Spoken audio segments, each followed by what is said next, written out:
আমরা অনেকেই এই ভাষণটা সম্পর্কে জানি না। আমরা অনেক ভাষণ নিয়ে এখন গর্ব করি।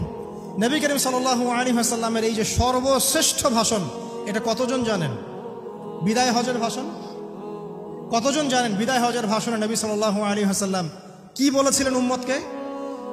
আমরা একটু আপনাদেরকে শোনাবো, শুনিয়ে ইনশাআল্লাহ লেকচারটা শেষ করব। নবী করিম সাল্লাল্লাহু আলাইহি ওয়াসাল্লাম এই দিনে 31টা বিষয়ে উম্মতকে নির্দেশ দিয়েছেন। 31টা বিষয়, সবগুলো বলার সময় পাওয়া যাবে না, আমি কয়েকটা কথা বলছি। নবী করিম সাল্লাল্লাহু আলাইহি ওয়াসাল্লাম সবার সামনে দাঁড়িয়ে দীর্ঘ 23 বছর অক্লান্ত পরিশ্রম করে দাওয়াতি মিশন কমপ্লিট করার পরে সবাইকে সমবেত করে একটা হজ করলেন। হজ করার পরে তিনি গুরুগম্ভীর কণ্ঠে বলছেন, হৃদয়ের সমস্ত আবেগ বের করে দিয়ে বলছেন, হে জনগণ, আইয়ুহান নাস, হে জনগণ, আমি জানি না আজকের পর তোমাদের সাথে আমি কখনো মিলিত হতে পারবো কিনা। একটু চিন্তা করেন, সাহাবীরা সামনে দাঁড়িয়ে আছেন, নবীজি দাঁড়িয়ে এই কথাটা বলছেন, হে জনগণ, আমি জানি না আজকের পরে আমি তোমাদের সাথে মিলিত হতে পারবো কিনা। অতএব যে ব্যক্তি আজকে আমার এই কথাগুলোকে স্মরণ রাখবে, সে যেন অন্যের কাছে এই কথাগুলো পৌঁছে দেয়। হতে পারে যার কাছে পৌঁছে দেওয়া হচ্ছে সেই এই কথাগুলোকে বেশি সংরক্ষণ করতে পারবে। আল্লাহ পাক তার প্রতি রহম করুন যে আমার এই কথাগুলোকে অন্যের কাছে পৌঁছে দিবে। নবীজির ভাষণ। এরপর নবীজি বলছেন, জেনে রাখো, নিশ্চয়ই তোমাদের পরস্পরের, মুসলিমদের পরস্পরের সম্পদ, পরস্পরের রক্ত, পরস্পরের এই যে জান, মাল, ইজ্জত, এগুলো একে অপরের জন্য হারাম। মুসলিমদের পরস্পরের রক্ত, পরস্পরের ইজ্জত, সম্মান একে অপরের জন্য হারাম। এর হানি করা একে অপরের জন্য হারাম। ঠিক যেমন আজকের এই দিন হারাম, এই শহর হারাম, এই মাসও হারাম। নবী করিম সাল্লাল্লাহু আলাইহি ওয়াসাল্লাম বলছিলেন, জেনে রাখো, 3টা বিষয়ে যেন তোমাদের অন্তর কখনো খেয়ানত না করে। 3টা বিষয়ে তোমাদের অন্তর যেন কখনো খেয়ানত না করে। 1, তোমরা যে কাজটাই করবা শুধু আল্লাহ পাকের সন্তুষ্টির জন্য করবে। তোমরা যে কাজই করবে শুধু আল্লাহর সন্তুষ্টির জন্য করবে। তোমাদের শাসক বর্গের কল্যাণ কামনা করবে।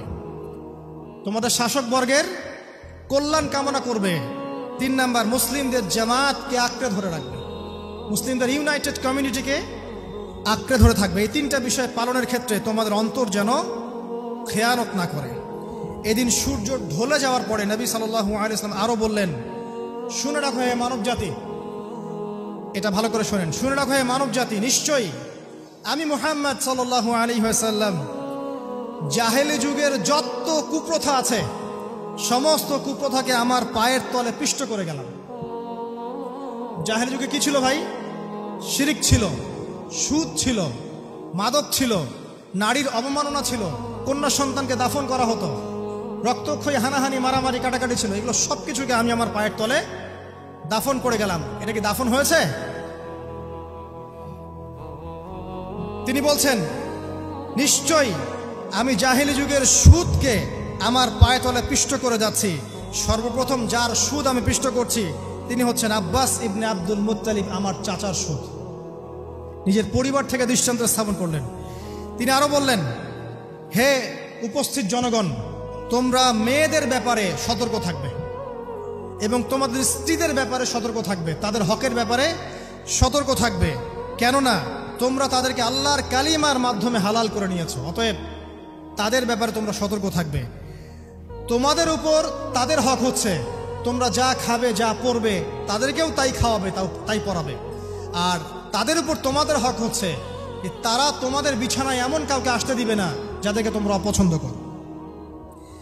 নবী করিম সাল্লাল্লাহু আলাইহি ওয়াসাল্লাম আরো বলছেন, এই দিন, আইয়ুহান নাস, হে মানব জাতি, তারাকতু ফিকুম আমরাইন, জেনে রাখো আমি তোমাদের সামনে মাত্র 2টো বস্তু ছেড়ে গেলাম। কয়টা বস্তু? লান তাদিল্লু মা তামাসসাকতুম বিহিমা, তোমরা কোনোদিন পথভ্রষ্ট হবে না যতদিন এই 2টা বস্তুকে আঁকড়ে ধরে থাকবে। কিতাব আল্লাহ, আল্লাহর কিতাব, ওয়া সুন্নতি নবীহি, এবং তার নবীর সুন্নাহ। তিনি আরো বললেন, আল মুসলিম, জেনে রাখো প্রকৃত মুসলিম সে ব্যক্তি, মান সালিমাল মুসলিমুনা মিন লিসানিহি ওয়া ইয়াদিহি, যে ব্যক্তির হাত এবং জবান থেকে অন্য মুসলিম নিরাপদ থাকে সেই ব্যক্তি হচ্ছে প্রকৃত মুসলিম।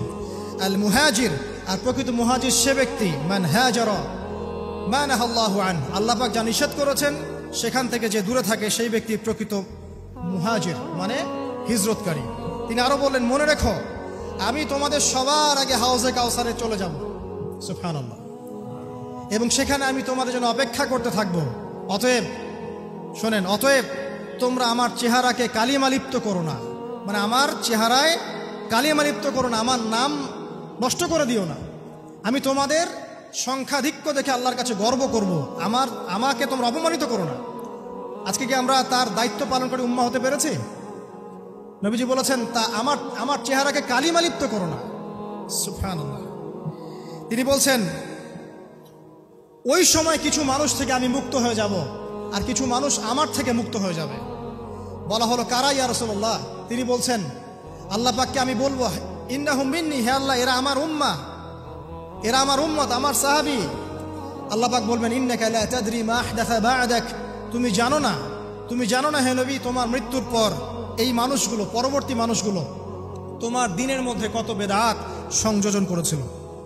তিনি আরো বলেছিলেন, হে জনগণ, জেনে রাখো, প্রত্যেক পরিবারের জন্য প্রতি বছর একটা করে পশু জবাই করার বিধান, প্রত্যেক পরিবারের জন্য, সামর্থ্যবান পরিবারের জন্য প্রত্যেক বছর একটা করে পশু জবাই করার বিধান রয়েছে।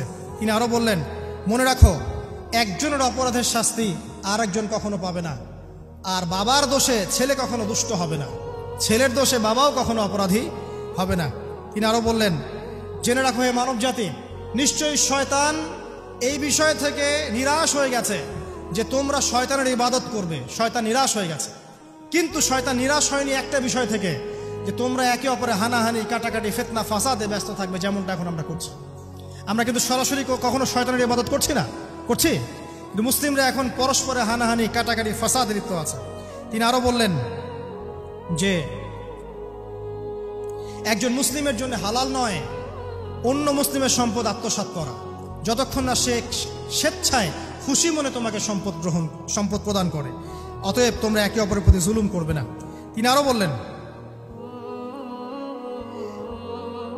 সাবধান, আমার ইন্তেকালের পরে তোমরা একে অপরের গর্দান উড়িয়ে কাফের হয়ে যেও না। সাবধান, আমার ইন্তেকালের পর তোমরা একে অপরের গর্দান উড়িয়ে কাফের হয়ে যেও না। তিনি আরো বলেছেন, একজন মুসলিম আরেকজন মুসলিমকে গালি দিতে পারে না। যদি একজন মুসলিম আরেকজন মুসলিমকে গালি দেয়, এটা হচ্ছে ফাসিকি, এবং একজন মুসলিম যদি আরেকজন মুসলিমের সাথে যুদ্ধ করে, এটা হবে এক প্রকার কুফরি। তিনি আরো বলেছেন, হে জনগণ, জেনে রাখো, আমার পরে কোনো নবী নেই, আর আমার পরে তোমরা ব্যতীত আর কোনো উম্মত নেই। এর চেয়ে স্পষ্ট কথা হতে পারে? আমার পরে কোনো নবী নেই, আর আমার পরে তোমরা ছাড়া কোনো উম্মত নেই।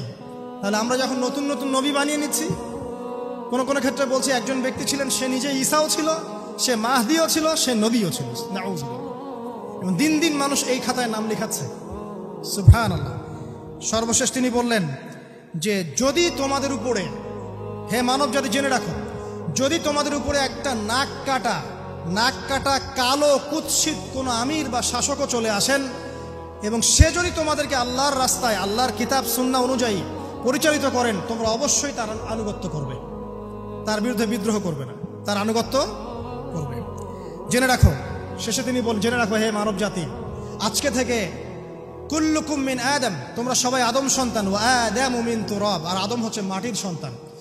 আরবের উপর অনারবের, অনারবের উপর আরবের, সাদার উপর কালোর, কালোর উপর সাদার, লালের উপর কালোর, অথবা কালোর উপর লালের কোনো রকম প্রাধান্য নাই।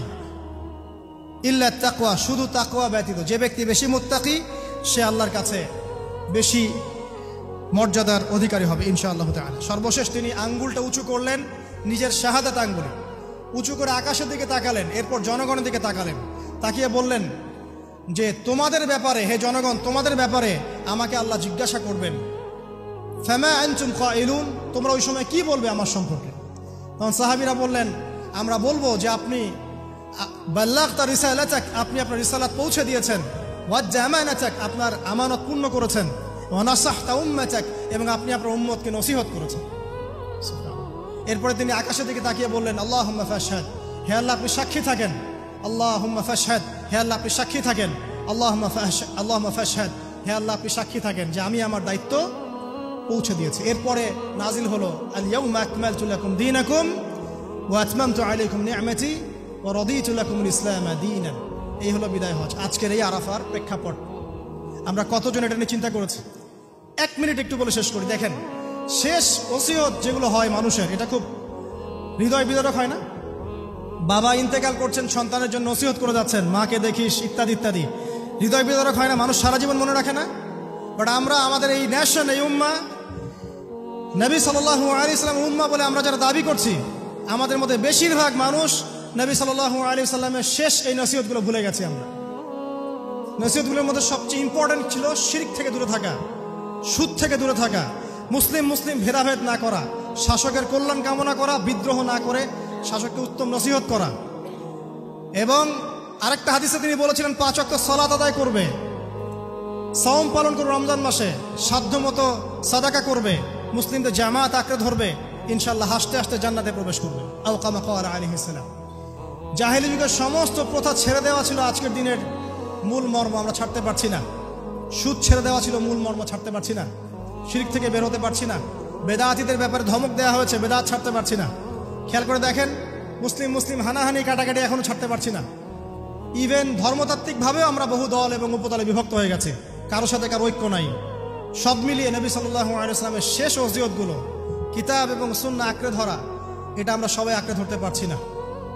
আজকের এই দিবসগুলো এই জন্যই আল্লাহ পাক বারবার ফিরিয়ে দেন, যাতে করে এগুলো নিয়ে আলোচনা হয়, আমরা এগুলো জানতে পারি এবং আমল করতে পারি, এই চেতনাগুলো লালন করতে পারি, নিজেরাও শিখি, পরিবারকেও শেখাই, আগামী প্রজন্মকেও শেখাই ইনশাআল্লাহ তাআলা। আশা করছি ইনশাআল্লাহ আমরা যদি নাও পারি, একসময় এমন একটা প্রজন্ম আসবে যারা নবী সাল্লাল্লাহু আলাইহি ওয়াসাল্লামের উম্মার মতো উম্মাহ হবে ইনশাআল্লাহ।